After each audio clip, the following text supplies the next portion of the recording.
I always thought my life with Clara was a masterpiece, painted with the soft hues of trust and quiet devotion.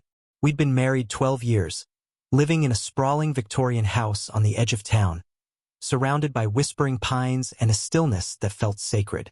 I'm James, a man of routine, accountant by trade, gardener by passion. Clara was my opposite, vibrant, unpredictable, a freelance artist whose canvases burst with color and chaos. Our differences made us whole, or so I believed. Every evening, I'd come home to her laughter, her paint-streaked hands pulling me into a dance around the kitchen. She'd hum melodies I didn't recognize, and I'd feel like the luckiest man alive. Started subtly, the shift I didn't want to see. Last spring, Clara began spending more time away, art exhibitions, she said, or late-night sessions at her studio downtown. I didn't mind at first. Her passion was what drew me to her, after all. But then the excuses grew thin. She'd return with smudges of charcoal on her neck, a scent clinging to her I couldn't place. Earthy, sharp, not her usual lavender. I'd ask, and she'd laugh it off, saying she'd been wrestling with a new medium. You wouldn't understand, James, she'd tease, brushing her auburn hair back with a smile that used to melt me. I let it go. Trust, I told myself, was the backbone of us. Then came the day I found the sketchbook. It was tucked under a pile of her old canvases in the garage, where I'd been searching for pruning shears. The leather cover was worn, unfamiliar, not one I'd seen her carry. Curiosity tugged at me, and I flipped it open. Page after page, there were drawings of a man. Not me. His jaw was sharper, his eyes darker, his hands rougher than mine could ever be. The sketches were intimate. His profile caught in candlelight, his fingers tracing a curve that could only be hers. My stomach twisted, but I kept turning pages, each one a silent scream of something I wasn't ready to name. I confronted her that night. She was in the kitchen, stirring a pot of soup, humming again. I held the sketchbook out, my voice steady despite the tremor in my chest. Who is he, Clara? She froze, her spoon clattering against the pot. For a moment, she didn't look at me, just stared at the steam rising. Then she turned, her hazel eyes wide, and said, "It's nothing, James. Just inspiration." Inspiration. The word landed like a stone. I pressed harder, asking why she'd hidden it, why it felt so personal. She sighed, crossing her arms. "You're overreacting. It's art. You wouldn't get it." That night, she slept on the couch, and I lay awake, replaying her words, the sketches burning behind my eyes. The next morning, I decided to find out for myself. I called in sick, something I never did, and waited until Clara left for her studio. Her car disappeared down the winding road, and I followed at a distance, my old pickup rattling with every turn. The town blurred past, a gray smear of doubt. She didn't go to her studio. Instead, she pulled into a gravel lot near the old mill, a place abandoned years ago. I parked behind a row of trees, watching as she stepped out, her coat catching the wind. A man emerged from the shadows of the mill, tall, broad-shouldered, the spitting image of her sketches. My breath caught as she ran to him, her arms wrapping around his neck. They vanished inside, and I sat there, hands gripping the wheel, the world tilting beneath me. The air in my truck felt thick, suffocating, as I stared at the mill's crumbling facade. Clara was in there with him, the man from her sketches, the one she dismissed as inspiration. I wanted to storm in, to rip the door off its rusted hinges and demand answers, but my body wouldn't move. My mind raced instead, piecing together months of half-truths. The late nights, the smudges on her skin, that unfamiliar scent. It wasn't charcoal or paint. It was him. I don't know how long I sat there, minutes or hours, but when they emerged, I saw it all. Her hand lingered on his arm. His lips brushed her forehead. It wasn't just a fling. It was something deeper, something that carved a hollow space inside me. I drove home in a daze, the road ahead blurring with every heartbeat. Clara wouldn't be back for hours. She texted me earlier about a gallery meeting. Another lie. I stumbled into the house, the silence mocking me. Her easel stood in the corner, a half-finished painting of twisted branches and shadows. I wondered if he'd inspired that too. My hands shook as I poured a glass of whiskey, the burn doing nothing to dull the ache. I needed proof, something concrete to hold on to before I confronted her again. The sketchbook wasn't enough. She'd twist it into art, into my misunderstanding. That's when I remembered her laptop. She kept it in the study, a cluttered room of books and sketches. I'd never snooped before. Trust had been my religion, but that was gone now. I powered it on, guessing her password on the third try. Vermeer, her favorite painter. Her email inbox was a mess, but one name kept popping up. Daniel Carver. Messages stretched back 6 months, casual at first, then warmer, then intimate. "Can't wait to see you at the mill," one read. "Your hands are magic," said another. My throat tightened as I scrolled, each word a blade. There were photos too, selfies of them laughing, her head on his chest, his arm around her waist. Real people, real moments stolen from me. I printed everything. The hum of the printer was the only sound as I watched the evidence stack up. A paper trail of her betrayal. I didn't stop there. I dug through her desk, finding receipts for dinners I hadn't shared, a key to a place I didn't know. The deeper I went, the clearer it became. This wasn't a fleeting mistake.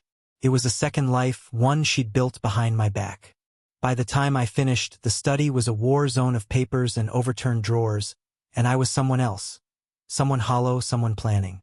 Clara came home that night, her cheeks flushed, her voice too bright. "How was your day, James?" she asked, tossing her coat over a chair. I didn't answer, just watched her move through the kitchen, oblivious to the storm brewing. I'd hidden the printouts in my office, locked away with the sketchbook and that cursed key. She didn't notice my silence, or maybe she didn't care. She chattered about her meeting, and I nodded, letting her dig her own grave. I wasn't ready to show my hand. Not yet. I needed more, needed to understand how far this went, how cruelly I could turn it back on her. Days bled into weeks, and I became a ghost in my own life. Clara floated through the house, her laughter a hollow echo, while I watched her every move. I'd started tailing her again, not every day, just enough to map her patterns. The mill wasn't their only spot. There was a cafe on the edge of town, a secluded park, even a cheap motel once, its neon sign flickering like a taunt. Each time I saw them together, the knot in my chest tightened, but I didn't break. Couldn't. Not until I had everything I needed. Daniel Carver wasn't just some stranger. He was a carpenter, a local craftsman who'd restored half the town's old buildings. I learned his name from her emails, his face from her photos, his life from quiet inquiries around town. People liked him. "Good guy," they'd say, praising his steady hands and easy smile. I hated how normal he seemed, how real. It made her choice worse.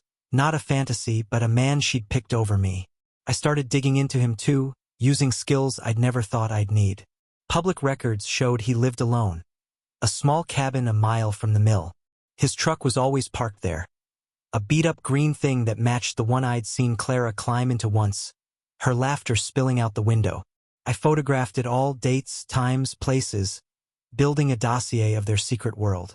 At home, I played the part of the oblivious husband. Clara didn't suspect a thing. She'd kiss my cheek, tell me about her day, and I'd smile, swallowing the bile. I even started cooking for her, elaborate meals she praised while I imagined her sharing them with him. It was torture, but it kept her close, kept her from guessing. I needed her complacent, needed time to unravel the strangest piece of this puzzle. The medium, she'd mentioned. It wasn't paint or charcoal. It was something else.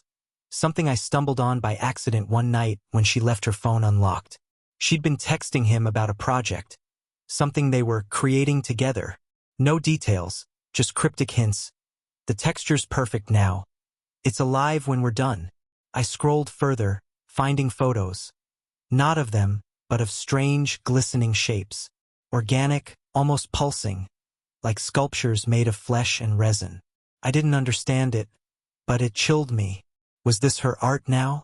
Was this what bound them? I couldn't ask without tipping my hand, so I kept quiet, letting the mystery fester. Whatever it was theirs, not mine, and that made it unbearable. I decided to see it for myself. One afternoon, when Clara said she'd be at the studio, I drove to the mill instead. They weren't there. Too early, maybe? But the door was unlocked. Inside, the air was damp, heavy with that earthy scent I'd smelled on her.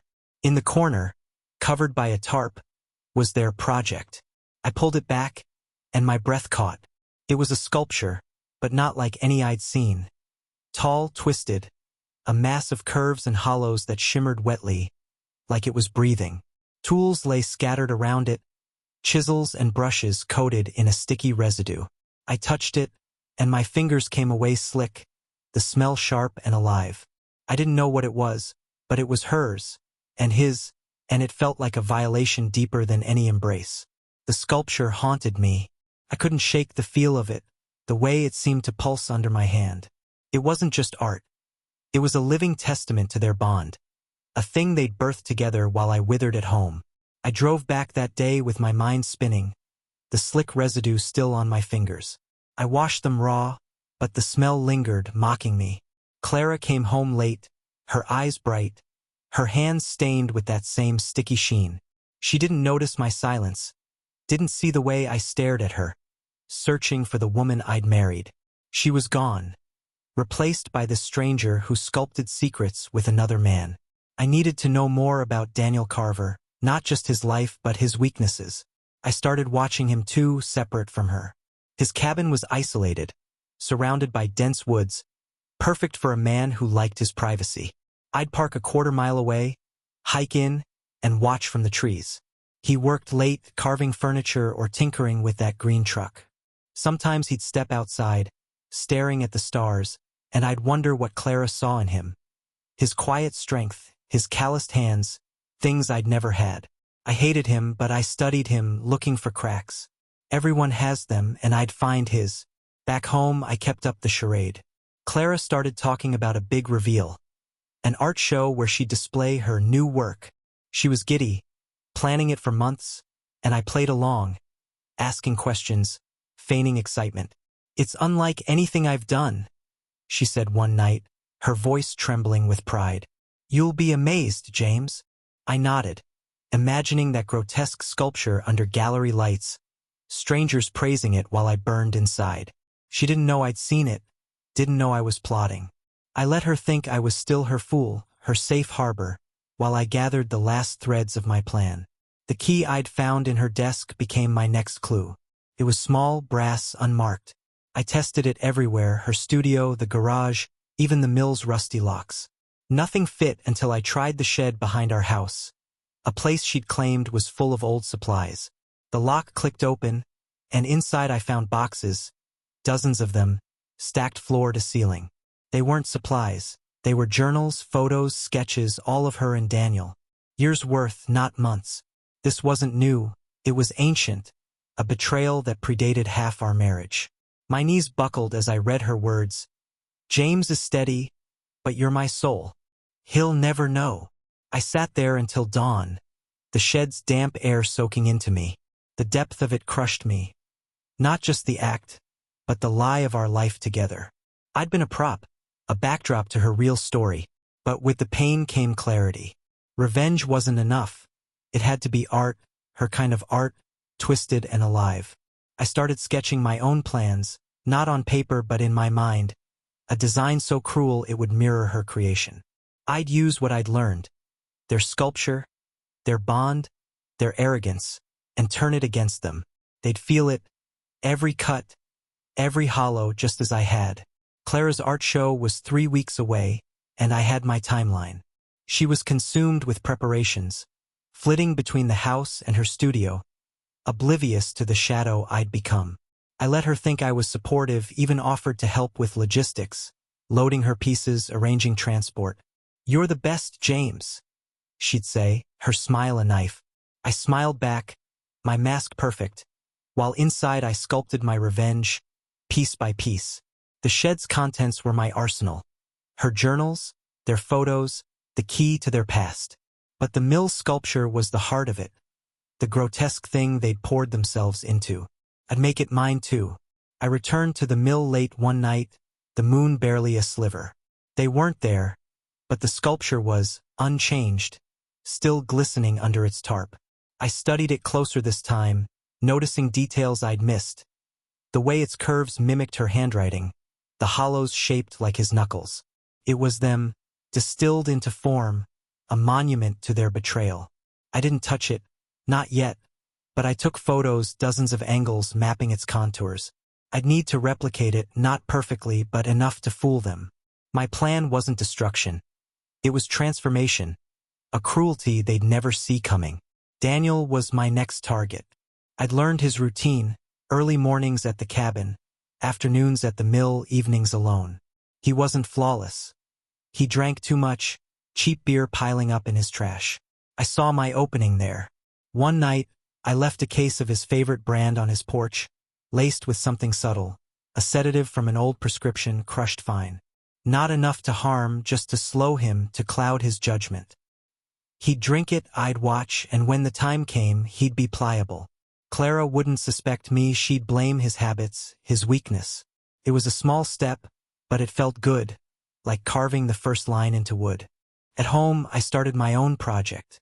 In the basement, where Clara never went, I cleared a space among old tax files and dusty tools. I bought supplies, resin, clay, pigments, mimicking what I'd seen at the mill. I wasn't an artist, but I was precise, methodical. An accountant's mind turned to darker work. I sculpted in secret, late at night, shaping a twin to their creation. Mine was rougher, uglier, but it didn't need beauty. It needed purpose. I mixed in the sedative too, a faint dusting, enough to seep out over time. They'd breathe it, touch it, live with it, and never know why their worlds softened at the edges. Clara noticed my absence once. "You're down there a lot," she said, peering at the basement door. I shrugged, said I was organizing, and she let it drop. She was too caught up in her triumph to care. The show was her stage, and I'd be there, front row, watching it unravel. I'd planted the seeds. Daniel's beer, my sculpture, the evidence locked away. Now I waited, letting them ripen, letting her think she'd won. The cruelty wasn't in the act, but in the slow bleed, the way I'd twist their love into something they couldn't escape. 5 parts down, 10 to go, and I was just beginning. The days before Clara's art show ticked by like a metronome, steady and relentless. I kept my routine, work, home, basement, while she buzzed with anticipation, her voice a constant hum of plans and dreams. She didn't see the weight in my eyes, didn't hear the silence I wielded like a blade. My sculpture was nearly finished, a grotesque echo of theirs, its surface slick with resin and intent. I tested the sedative mix, a faint haze rising from it when warmed, invisible but potent. It was ready, and so was I. The basement smelled of chemicals and vengeance, a sanctuary where I shed the skin of the man she thought I was. Daniel had taken the bait. I'd watched him from the woods, his movements sluggish after the laced beer, his hands fumbling with tools he once wielded with ease. He didn't suspect a thing. Why would he? I was nobody to him, a shadow in Clara's life he'd never bothered to notice. That ignorance was my strength. I left more cans on his porch, a quiet gift, and each time he drank, I felt the threads of my plan tighten. Clara mentioned him once, casually over dinner. "Daniel's been off lately. Tired, I think?" I nodded, feigning concern, while inside I grinned. Tired was just the start. The shed's journals became my nighttime reading, a twisted ritual. Her words painted a love I'd never known, wild, raw, a fire she'd never shown me. "James keeps the house warm," she wrote once. "But you light me up." I traced those lines with my finger, memorizing the hurt, letting it fuel me. The photos were worse. Snapshots of them laughing, her hair tangled in his hands, moments I'd never had. I didn't burn them. I kept them, evidence for the endgame, a gallery of my own. The key still puzzled me. It didn't fit anything else, but I held on to it, a talisman of her secrets. Clara invited me to the mill one afternoon, a rare inclusion. "I want you to see it before the show," she said, her eyes sparkling. I agreed, masking my eagerness. Inside, the sculpture loomed larger than I remembered, its curves glistening under dim light. She ran her hand over it, proud, oblivious to my clenched fists. "It's us," she said, meaning her and Daniel, though she didn't say his name. I nodded, murmured praise, and asked about the process. Innocent questions that drew out details. She talked of resin, of patience, of shared energy. And I filed it all away, perfecting my mimicry. She thought she was sharing art. I was gathering ammunition. That night, I finalized my transport plan. The show was at a gallery downtown, a sleek space with high ceilings and pretentious lighting. Clara's piece would headline, but mine would follow, a shadow in the delivery truck. I'd rented one under a false name, paid cash, and practiced loading my sculpture alone. It was heavy, unwieldy, but I managed, driven by something fiercer than muscle. I'd swap them out, hers for mine, before the unveiling, a sleight of hand she'd never suspect. The sedative would do the rest, seeping into the air, into them, a slow poison of my making. They'd stand there, basking in applause, while their world unraveled. The gallery buzzed with setup the day before the show. I volunteered to help, carrying crates, adjusting lights, playing the dutiful husband.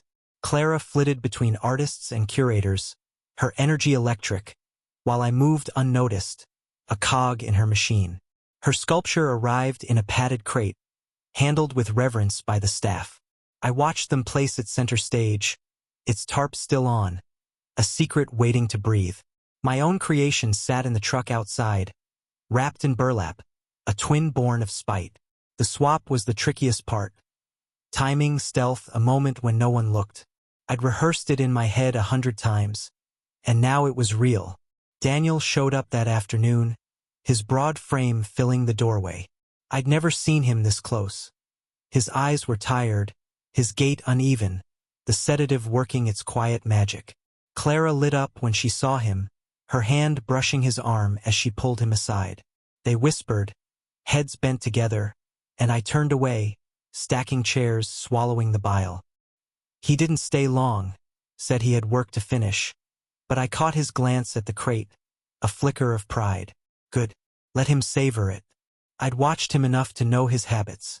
He'd be back tomorrow, front row, sharing her triumph. Perfect. Night fell and the gallery emptied. Clara went home to rest, leaving me to lock up. I waved her off, promising to be quick, then lingered. The security was lax, a single camera I'd disabled with a looped feed, a trick I'd learned online. The staff trusted me, the unassuming husband, and that was their mistake. I wheeled her sculpture out, tarp and all, to a storage room in back, then brought mine in. The swap took 20 minutes. My hands steady despite the sweat on my brow. They were identical enough, same height, same sheen, that no one would notice until it was too late. I locked up, drove home, and slept like a man unburdened. Clara was a whirlwind the next morning, fussing over her dress, her hair, her speech. I ironed her scarf, made her tea, played my part to the hilt. "You'll steal the show," I said, and she beamed, kissing my cheek. I drove us downtown, the truck already parked, my sculpture waiting. Guests trickled in, art lovers, critics, locals, all chattering about Clara's masterpiece. Daniel arrived, cleaner than usual, his shirt pressed, his eyes still dull. He nodded at me, a stranger's courtesy, and I nodded back, my pulse calm. The room filled, lights dimmed, and Clara took the stage, her voice trembling with excitement as she introduced her work. The tarp fell, and there it was, my creation, not hers, gleaming under the spotlights. Gasps rippled through the crowd, murmurs of awe. Clara smiled, oblivious, describing its life, its soul. I stood beside Daniel, close enough to hear his shallow breaths, and waited. The heat of the lights warmed the resin, releasing the sedative's faint mist. No one noticed. Not the critics, not the guests, not Clara, who stepped closer, her hands gesturing. Daniel swayed slightly, his brow furrowing, and I bit back a smile. It was beginning. The gallery hummed with admiration as Clara spoke, her words weaving a story around the sculpture. My sculpture. She called it a collaboration of spirit, a dance of form, and the crowd ate it up, nodding, clapping. I stood near the back, arms crossed, watching her bask in the lie. Daniel was closer, near the front, his posture slackening with every minute. The sedative was subtle, a creeping fog, and I saw it in his eyes. Confusion, a glaze he couldn't shake. Clara didn't notice, too caught up in her moment. But I did. I'd calibrated it perfectly. Not enough to drop him, just enough to dull him, to make him a spectator to his own ruin. The air grew heavy, the scent of resin thickening. A few guests coughed, fanning themselves, but no one connected it to the sculpture. They thought it was the heat, the crowd, the wine. Clara stepped down to mingle, her cheeks flushed, and Daniel followed, his steps unsteady. She touched his arm, laughed, then frowned as he mumbled something incoherent. "You okay?" I heard her ask, her voice sharp with concern. He nodded, slow, and I turned away, pretending to study a painting. Let her worry. Let her feel the first crack. I moved through the room, a ghost among the chatter, listening. Critics praised the sculpture's visceral pull, its organic weight. One woman said it made her dizzy, and I hid my grin behind a sip of water. Clara circled back to it, posing for photos, her pride blinding her to the shift. Daniel slumped into a chair, rubbing his temples, and I caught her glance at him. Worry now, not just concern. Good. The mist was working, seeping into them both, a slow unraveling. I'd laced it deep, a time-release trap, and the longer they stayed, the worse it would get. An hour in, the mood tilted. Guests grew sluggish, their applause weaker. Clara's voice faltered mid-sentence, her hand pressing her forehead. "It's warm in here," she said, laughing it off. But her eyes darted to Daniel, who hadn't moved. I stepped forward, ever the husband, offering her a glass of water. "Take a break," I said, soft, solicitous. She smiled weakly, sipping, then leaned against me. A gesture that once meant trust, now a bitter irony. I guided her to a seat near him, the sculpture looming behind them, its sheen catching the light like a living thing. The curator approached, a thin man with wire glasses, praising her work. "It's mesmerizing," he said, "almost too intense." Clara nodded, distracted, her fingers trembling. I excused myself, slipping outside to the truck. Her sculpture waited in the storage room, untouched, but I had one more piece to play. I'd kept a fragment of it, a small, glistening shard, and now I crushed it into powder, mixing it with the last of the sedative. I returned, sprinkling it into the gallery's ventilation system, a final touch. The air would carry it, a whisper of chaos, and they'd breathe it all night. My revenge wasn't loud. It was patient, insidious, a mirror to their art. The night wore on, and the gallery became a slow-motion collapse. Clara's energy drained, her laughter fading into clipped responses. Daniel barely spoke, his head lolling against the chair, his hands limp. Guests drifted out, some clutching their heads, others muttering about the strange air. The sculpture stood alone now, its curves gleaming, a silent puppeteer. I stayed close to Clara, my arm around her, playing the anchor she didn't deserve. "Maybe it's the lights," I said, guiding her to the curator's office for air. She nodded, dazed, and I left her there, knowing the mist would follow. Daniel was my next move. I approached him, casual, a concerned stranger. "You look rough," I said, crouching beside him. He blinked, sluggish, his voice a mumble. "Dunno, feels off." I offered to drive him home, Clara's friend, after all, and he didn't resist. I half carried him to my truck, his weight heavy but manageable. The streets were dark, the town asleep, and I took the long route to his cabin, letting the cool air sharpen my thoughts. He slumped against the window, oblivious, and I felt the first rush of power. He was mine now, a pawn in my hands. At his cabin, I hauled him inside, dropping him on the couch. His fridge was stocked with the laced beer, my gift, and I left another can open on the table, a temptation for later. I didn't linger, but I took something. A knife from his workshop, small, sharp, etched with his initials. It wasn't for harm, not yet, but for leverage, a piece of him I could wield. Back at the gallery, Clara was rallying, sipping coffee, blaming the crowd for her fatigue. I drove us home, her head against my shoulder, and she murmured thanks. I said nothing, the knife tucked in my glove box, a secret between us. The next morning, reviews trickled in, raves for the sculpture, confusion about the odd atmosphere. Clara smiled weakly, still off, but proud. I read the papers aloud, feeding her ego while I checked my phone. Daniel hadn't texted her. Unusual, she said, frowning. I shrugged, suggested he was busy, and watched her doubt grow. The sedative lingered in them both, a fog I'd planted, and I nurtured it with silence. She tried calling him, got no answer, and her worry sharpened. He's never this quiet, she said, pacing. I nodded, hiding my hands, still stained from the basement. That afternoon, I went back to the gallery alone. The sculpture, my sculpture, stood untouched, a monument to my patience. I'd left hers in storage, but I retrieved it now, loading it into the truck. It was heavier than mine, more refined, and I hated it more for that. I drove to the mill, the place where it all began, and set it up in the shadows, a ghost of their past. I'd finish it there, my final stroke, but not yet. The knife stayed with me, a promise, as I planned the cruelest cut, turning their love into a cage they couldn't escape. Clara's unease grew over the next 2 days. Daniel's silence gnawed at her. She checked her phone constantly, her fingers tapping a rhythm of doubt. He's not answering, she said, her voice tight, and I offered bland comfort, masking my glee. The sedative's effects lingered, dulling her edge, making her jumpy.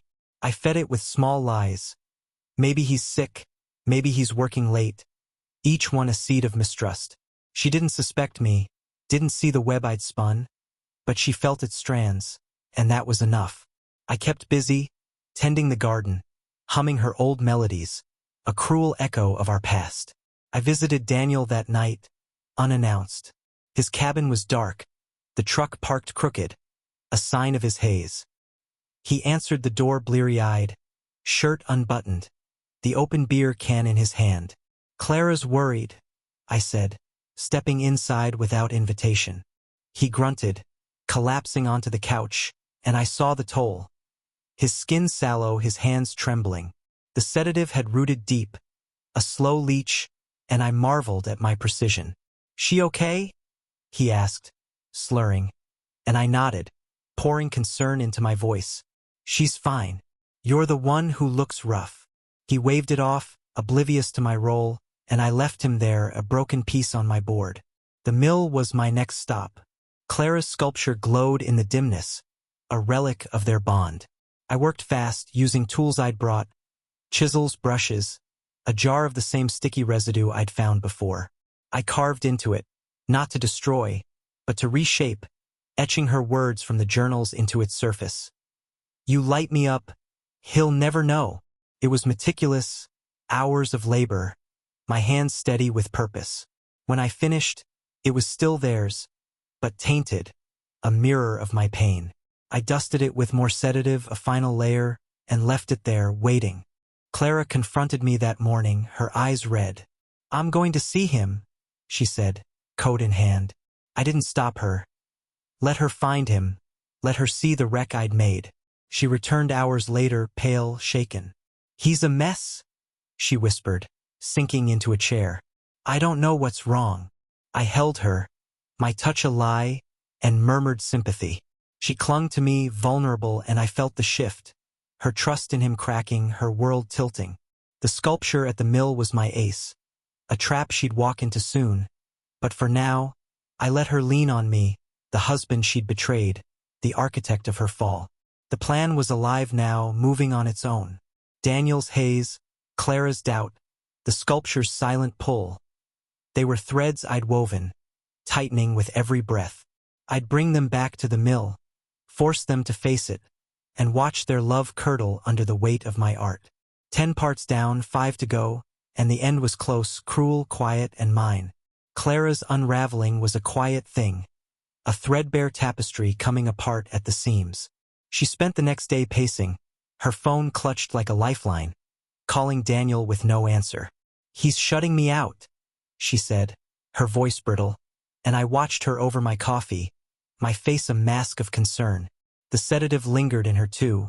Her hands shook, her eyes darted, and I fed her worry with silence, letting it grow. She didn't know I'd been to the mill, didn't know her sculpture waited there, carved with her own words, a monument to her duplicity. I'd bring her to it soon, but not yet. Timing was everything. Daniel was my next move. I drove to his cabin at dusk, the air thick with pine and regret. He was outside, slumped on the porch, a half-empty can beside him. The sedative had hollowed him, his cheeks sunken, his gaze distant.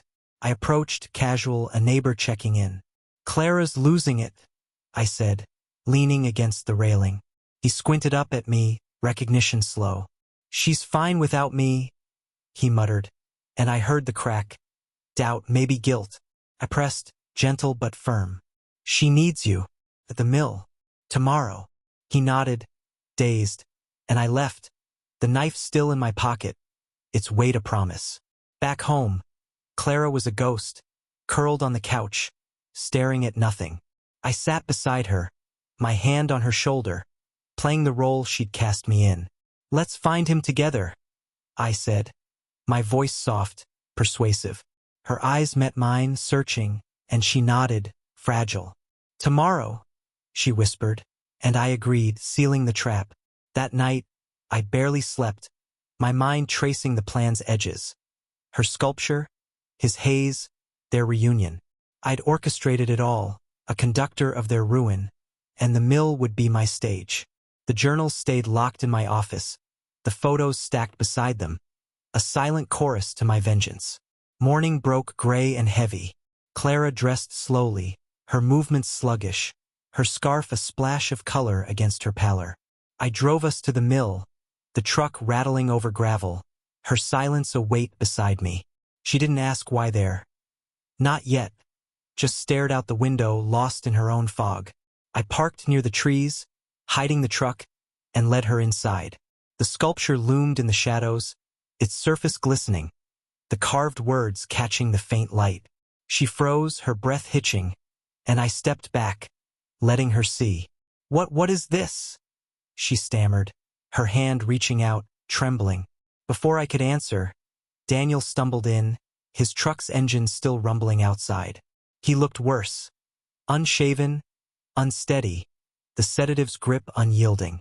Clara turned, relief warring with confusion, and ran to him. "You're here," she said, her voice breaking, but he just stared, his eyes sliding to the sculpture. "What's that?" he slurred, pointing, and I saw the moment it hit her. The words, her words, etched into their creation. She stepped closer, reading, her face crumpling as "You light me up," glared back at her. "James?" she whispered, turning to me, and I smiled, cold and final. The mill's damp air thickened as Clara's realization sank in. She traced the carved words with her fingers, her breath shallow, her eyes darting between me and Daniel. "You did this?" she said, not a question, a plea. I nodded, leaning against a beam, letting the silence stretch.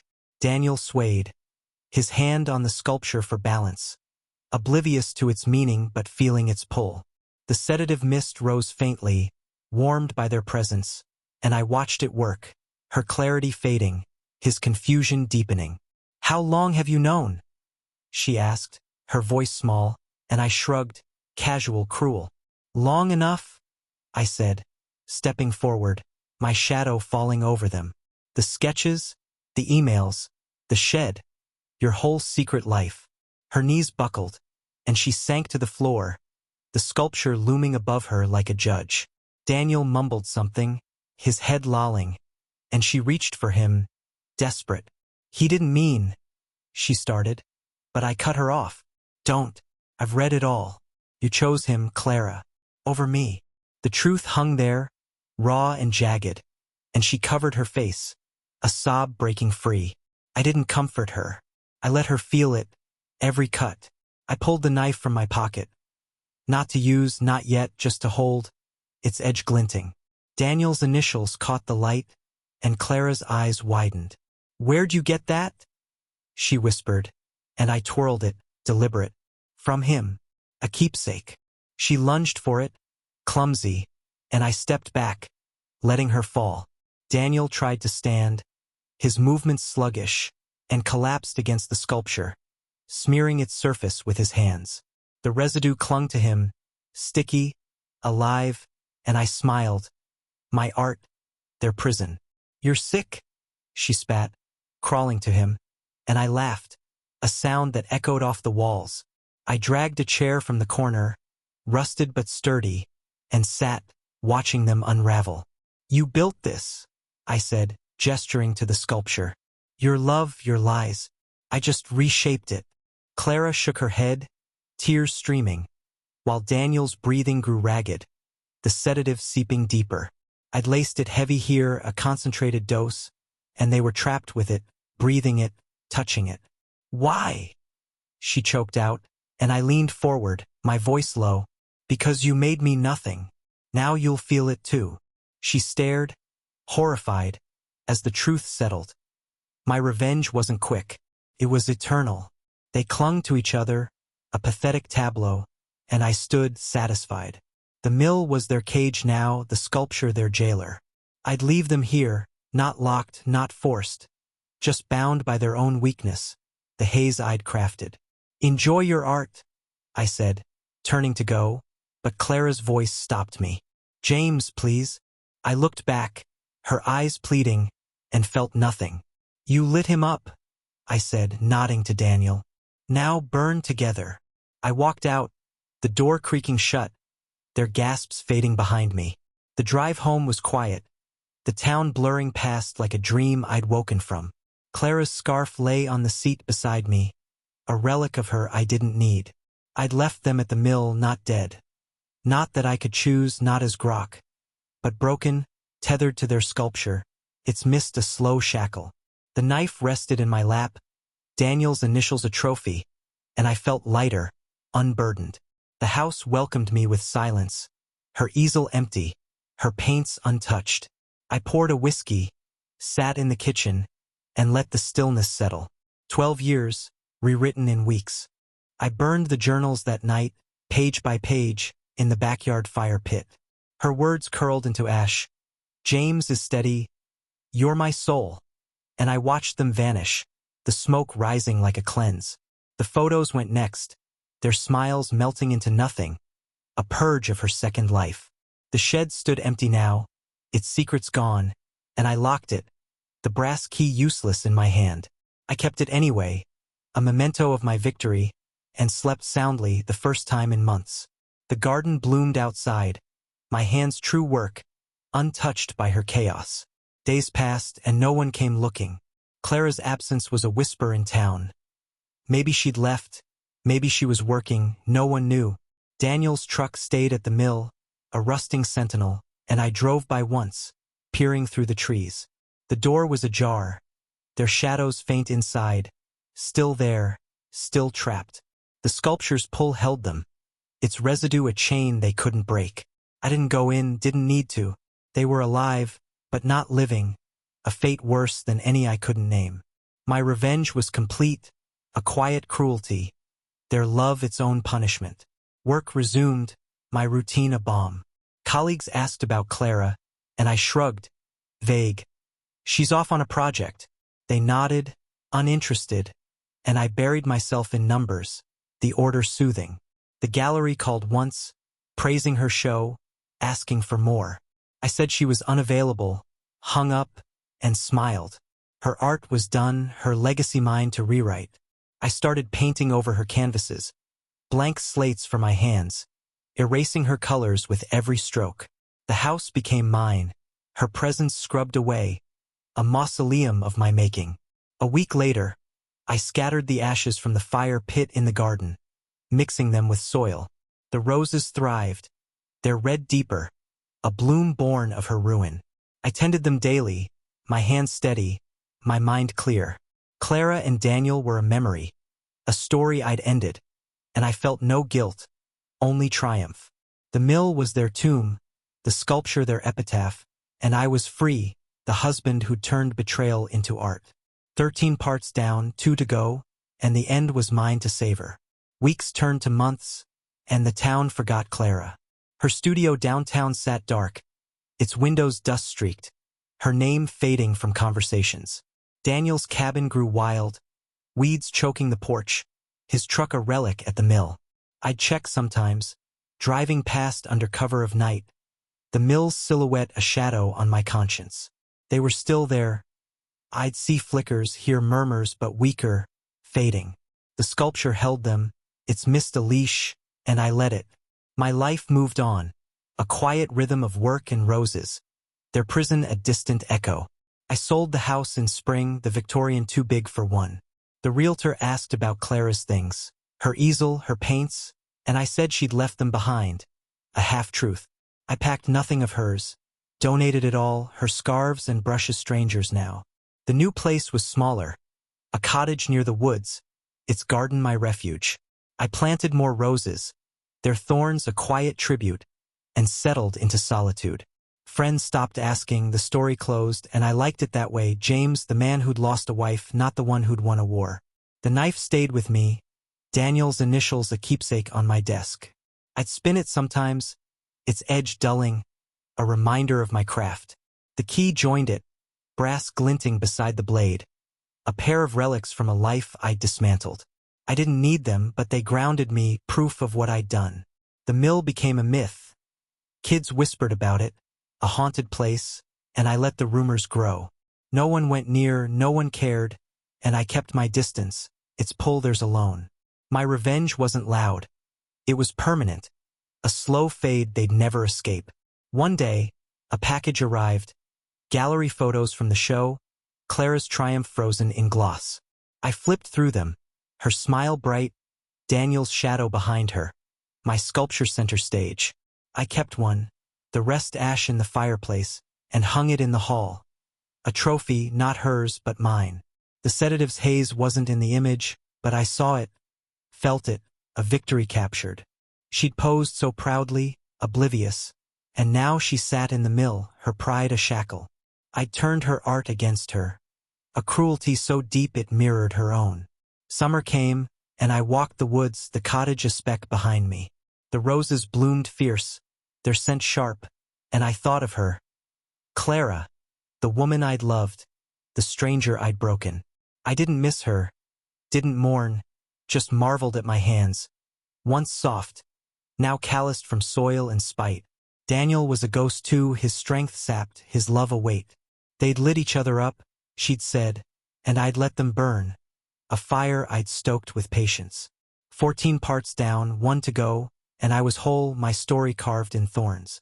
A year passed, and the mill crumbled, its roof sagging, its walls moss-eaten. I went back once, drawn by curiosity, not remorse. The door hung loose, the air inside stale, thick with that earthy scent. The sculpture stood, dulled but intact, its words, "You light me up, he'll never know," faint under dust. Clara and Daniel were there, shadows of themselves, slumped against it. Her hair was matted, his hands limp, their eyes open but empty. The mist had faded, its work done, leaving them hollow, alive but gone. I didn't speak, didn't touch, just watched, my breath steady, my heart cold. They didn't move, didn't see me, trapped in a haze I'd woven. The residue clung to them, a second skin, their love a prison I'd sculpted. I'd expected rage, maybe relief, but felt neither. Just a quiet nod, a craftsman admiring his work. I left them there, the mill their eternity, and drove away, the knife and key rattling in the glove box. The town had moved on, their names dust, and I let them vanish, a chapter closed. My roses waited, red and fierce, a garden born of ash. I built a life after that, simple, solitary. The cottage grew vines, the woods my companion, and I tended the earth, my hand steady. The photo hung still, a silent boast. Clara's smile, my victory. Friends came rarely, their questions gone, and I liked the quiet, the weight of my triumph. The Mills myth grew, haunted, cursed, and I smiled when I heard it, knowing the truth. They'd betrayed me, built a world without me, and I'd turned it back, a revenge so cruel it was art. Sometimes I'd spin the knife, its edge a memory, or hold the key, its purpose lost. They were relics, not regrets, pieces of a puzzle I'd solved. Clara and Daniel were nothing now, echoes in a ruin, their love a sculpture I'd reshaped. I didn't need more. The garden thrived, the roses bled red, and I was free, the husband who'd won. The world turned, seasons passed, and I lived, my story complete, 15 parts etched in soil and silence. March 13th, 2025, came the date a footnote. I sat outside, whiskey in hand, the roses swaying. The mill was theirs, the cottage mine, and the balance felt right. They'd lit each other up, burned bright, and I'd let them smolder, a fire I'd tended with care. My revenge was done, not loud, not final in the way some might crave, but perfect. A slow, living wound, a mirror to their betrayal. I toasted the air, the thorns, the man I'd become, and let the night close in, my masterpiece complete.